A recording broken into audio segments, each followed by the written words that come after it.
menuju titik kumpul. Seluruh warga sekolah dievakuasi menuju titik kumpul. Gempa sudah mereda. Seluruh warga sekolah dievakuasi menuju titik kumpul. Seluruh warga sekolah menuju titik kumpul. Gempa sudah mereda. Silakan seluruh warga sekolah dievakuasi menuju titik kumpul. Gempa sudah mereda. Seluruh warga sekolah dievakuasi menuju titik kumpul. Hidup semuanya.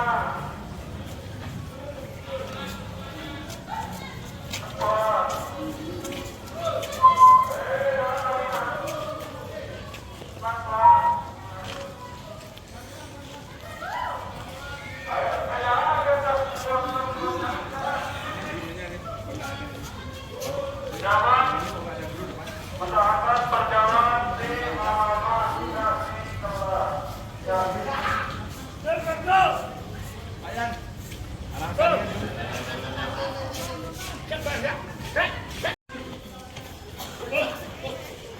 Seluruh warga sekolah silakan dievakuasi menuju titik kumpul.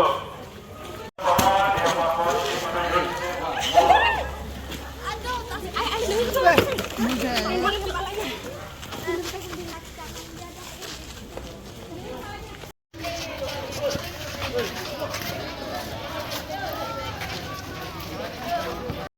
Minta tolong lakukan penyisiran pada ruang kelas.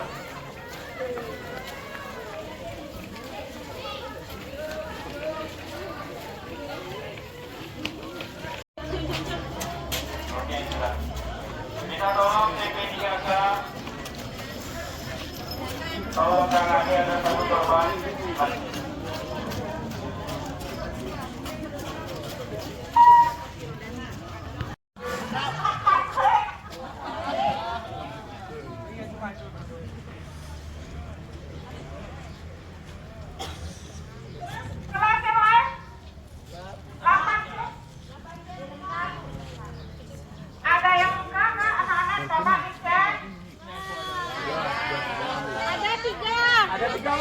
Ada tiga, Bu. Ini harus dirujuk kayak ini nggak ya?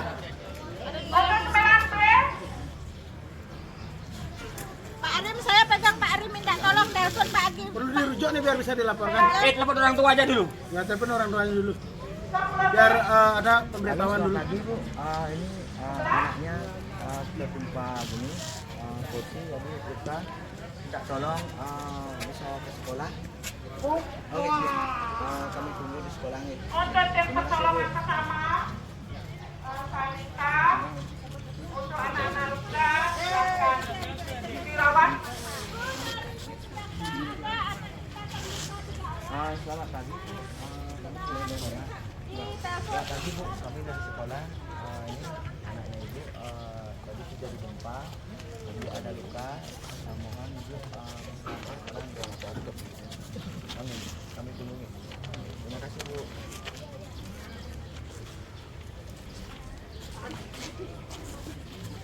Untuk anak yang terluka, usahakan dulu ditangani ya. Terus kalau sudah tidak bisa,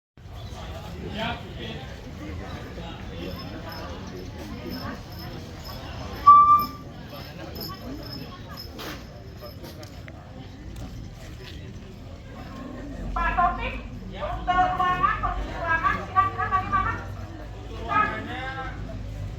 Memungkinkan nggak anak-anak untuk belajar?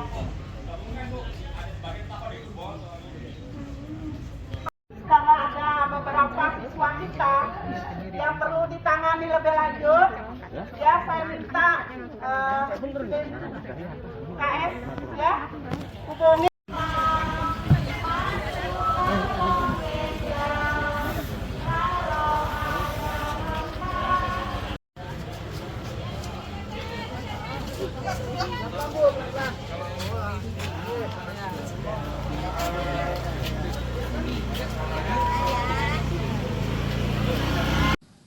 Para penyandang disabilitas dinyatakan 2 hingga 4 kali lebih rentan menjadi korban ketika terjadi bencana. Oleh karena itu, kesiapsiagaan dan ketanggapan saat terjadinya bencana perlu ditumbuhkan sejak dini. Salah satunya dimulai dari lingkungan sekolah. Menurut Kementerian Sosial Republik Indonesia, penyandang disabilitas dinyatakan 2 hingga 4 kali lebih rentan menjadi korban meninggal dunia ketika terjadi bencana alam maupun non-alam. Hal ini dikarenakan keterbatasan kemampuan yang mereka miliki, serta keterbatasan akses para penyandang disabilitas dalam berbagai hal. Oleh karena itu, menumbuhkan kesiapsiagaan dan ketanggapan bencana sejak dini memiliki urgensi yang begitu tinggi. Salah satu hal yang dapat dilakukan untuk menumbuhkan kesiapsiagaan dan ketanggapan bencana ini pun dapat dimulai dari lingkungan sekolah. Dari berbagai upaya, pelaksanaan simulasi kesiapsiagaan gempa bumi dapat menjadi salah satu upaya efektif dalam menumbuhkan ketanggapan tersebut, khususnya di kalangan para siswa disabilitas. Di Sekolah Luar Biasa Negeri atau SLBN 2 Denpasar, para siswa disabilitas pun diajarkan untuk tanggap dan mengenal berbagai langkah yang harus dilakukan saat gempa terjadi.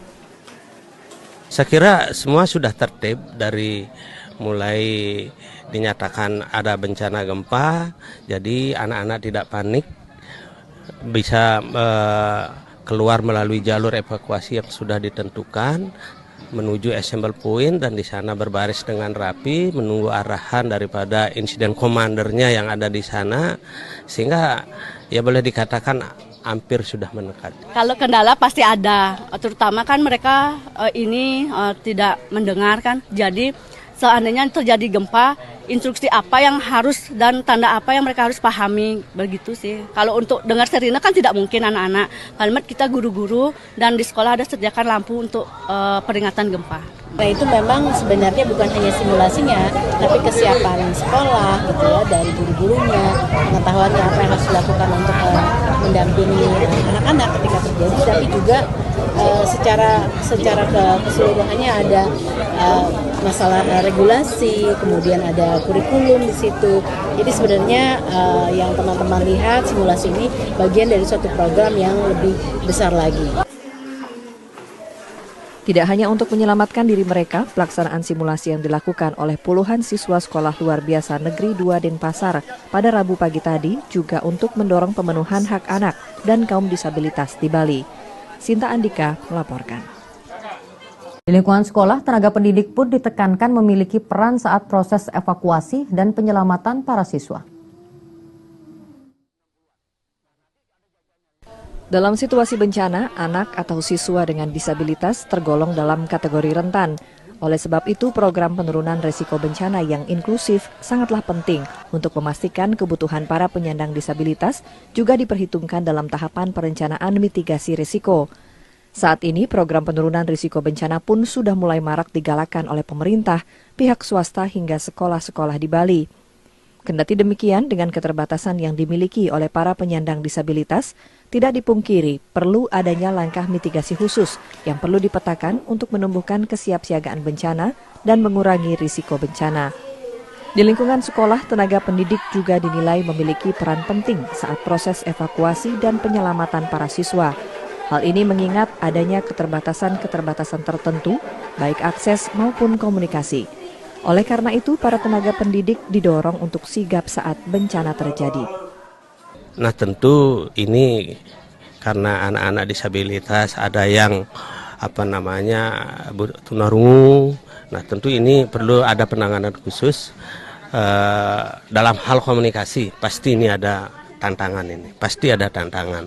Apalagi kita dari regu penolong misalnya nanti apabila bencana ini betul-betul terjadi, tentu ini perlu proses ini dalam hal menangani, terutama dalam bidang komunikasi. Sementara itu, upaya pemerintah bersama berbagai pihak terkait dalam kesiapsiagaan bencana ini pun salah satunya diwujudkan melalui program Satuan Pendidikan Aman Bencana atau SPAB yang bertujuan untuk meningkatkan kemampuan sumber daya di satuan pendidikan untuk menanggulangi dan mengurangi risiko bencana. Yasinta Andika melaporkan.